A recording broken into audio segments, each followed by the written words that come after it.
بچوں کو یہ منظر دکھانا کوئی اچھی بات نہیں ہے۔ ہمارے خاندان کی ایک ہی بچی ہو، لیکن اب تم بڑی ہو گئی ہو۔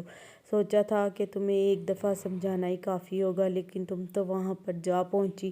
میں یہ بات سن کر حیران رہ گئی اور میں نے کہا کہ کیا واقعی اس سے فائدہ ہوتا ہے؟ تو میرے دادا نے کہا ہاں، بہت زیادہ فائدہ ہوتا ہے، لیکن یہ کام بالکل بھی آسان نہیں ہے عورتوں کے لیے۔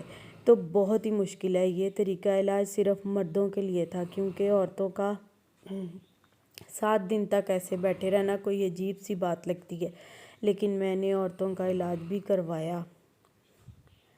علاج تو سب کے لیے ہوتا ہے۔ جب مجھے پتہ چلا یہ تو ایک طریقہ علاج تھا تو میرے دل سے سارا ڈر نکل گیا۔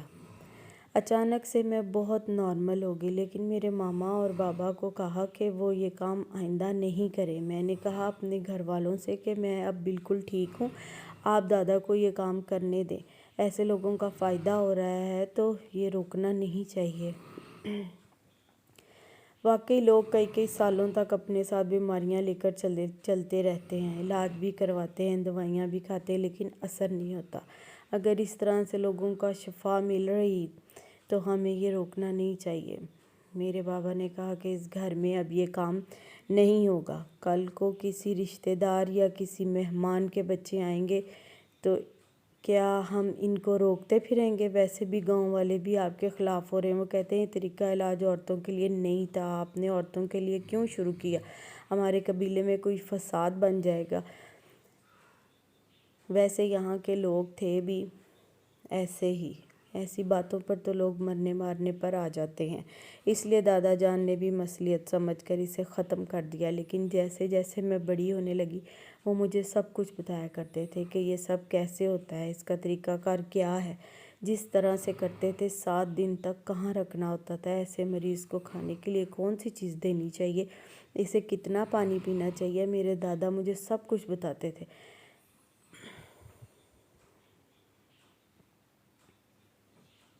میں میڈیکل کی اسٹوڈنٹ بن گئی اور ڈاکٹر بن گئی۔ میرے دادا اس دنیا سے چلے گئے، لیکن ان کا سارا تجربہ میں نے اپنی ڈائری میں محفوظ کر لیا، اور پھر میں نے اس کام کے لیے وہیں پر ایک بہت اچھی جگہ بنائی۔ اسی جگہ میں نے صاف کروا کر یہاں پر ٹائل لگوائیں، اے سی لگوائے، چھوٹے چھوٹے کمرے بنوائے اور ایک کام کو صاف ستھرے اور اچھے طریقے سے شروع کیا۔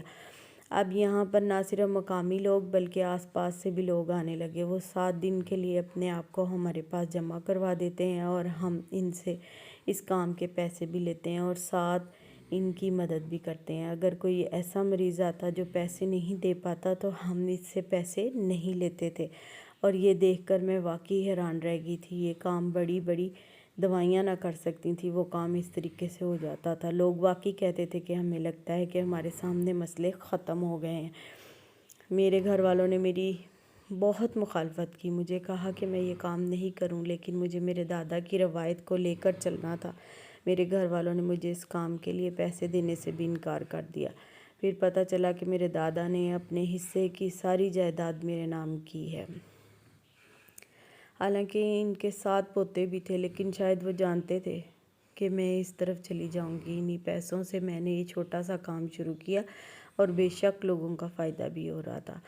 جب اس سے لوگوں کو فائدہ مل رہا تھا پھر عمل روکنا نہیں چاہیے تھا۔ کچھ لوگ آج بھی اس کو برا سمجھتے ہیں، ان کے بارے میں باتیں کرتے ہیں، لیکن وہ زمانہ نہیں رہا۔ قانون بھی مجھے نہیں روک سکتا اور کچھ ہو بھی نہیں سکتا، کیونکہ یہ کوئی غلط کام نہیں ہے۔ طریقہ علاج تو اس سے بھی خطرناک اور عجیب و غریب قسم کے ہوتے ہیں۔ یہ تو کچھ بھی نہیں۔